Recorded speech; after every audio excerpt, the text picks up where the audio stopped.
மோதிரம் வேணும்னு கேட்டிருந்தா கொடுத்திருப்பேன்ல. இங்க பாரு, கேட்டு வாங்குறதுக்கு நம்ம என்ன தெரியாதவங்களா என்ன? அதான் கொஞ்சம் லவ்வோட வாங்கினேன்.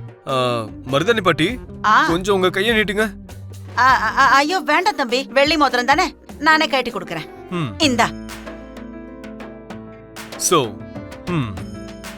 இப்போ இந்த குடத்துல மோதிரத்தை எடுக்கிற விளையாட்டு எதுக்கு விளையாட வைப்பாங்கன்னு தெரியுமா?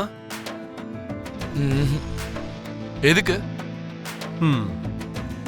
இந்த தங்க மோதிரம் யாருக்கு கிடைக்குதோ அவங்க வாழ்க்கை முழுக்க வெள்ளி மோதிரம் கிடைச்சவங்கள டாமினேட் பண்ணிட்டே இருப்பாங்க. இந்த வெள்ளி மோதிரம் கிடைச்சவங்க ஃபாலோவர்ஸ். எல்லா விஷயத்துக்கும் தலையாடுறது தான் வேலை. அதுதான் இந்த விளையாட்டோட நோக்கம்.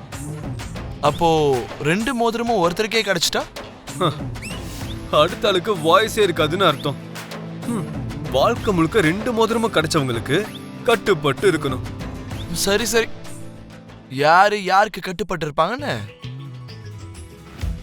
பாத்துருவோம். டேய், நீ போடுற. ஓகே.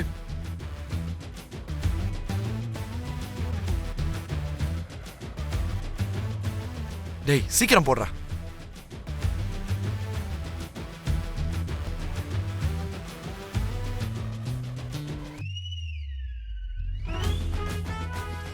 ச்சே, 2 தடவையும் அண்ணனுக்கே கிடைச்சிருச்சு. சரி, ச்சே. இல்ல, எனக்கும் கிடைக்கலையே.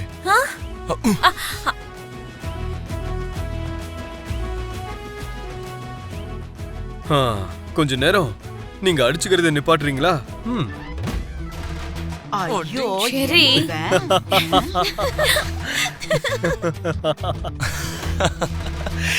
நைஸ் ஒர்க்டா சரி. பூமியை செமையா ஃபுல் பண்ணிட்டியே.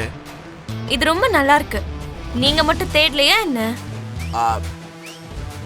எக்ஸ்கியூஸ் மீ, உன்னை ஃபுல் பண்றதுக்காக அவங்க கூட சேர்ந்து நானும் தான் பிளான் பண்ண, அவ்வளவுதான். பாரு, பயங்கரமா சமாளிக்கிறேனா? எனிஹவ், இது ஃபூல்ஸ் பண்றது இல்ல, உங்க 2 பேரையும் ஜாலியா கிண்டல் பண்றதுன்னு அர்த்தம். இந்த வாட்டி நிஜமாவே போடுறேன்.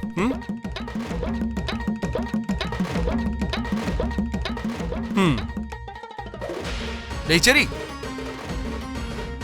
இந்த வாட்டி நீ போடலடா. குடத்தை கையால இப்படி சுத்தி, அப்புறமா கைய மேல தூக்கி, அப்புறமா மோதிரத்தை போடணும். பரவாயில்ல, பயங்கர அலர்ட்டா தான் இருக்கீங்க. சரி, இந்த வாட்டி போட்டுடுறேன்.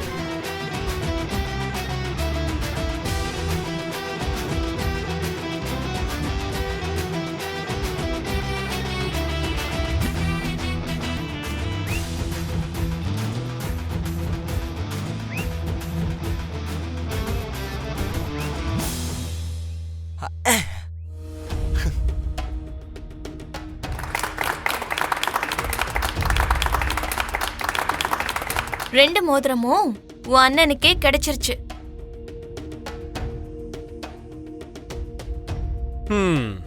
இங்க பாரு, வாழ்க்கை முழுக்க நீ தான் டாமினேட் பண்ண போறனா? பண்றதுல என்ன இருக்கு? அவங்கள விட சொத்துல நம்ம தான் பெரிய ஆளுங்க. யாருக்கு சொத்து அதிகமா இருக்கோ அவங்க தான் டாமினேட் பண்ணுவாங்க. என் பூமி தான் டாமினேட் பண்ணுவான்.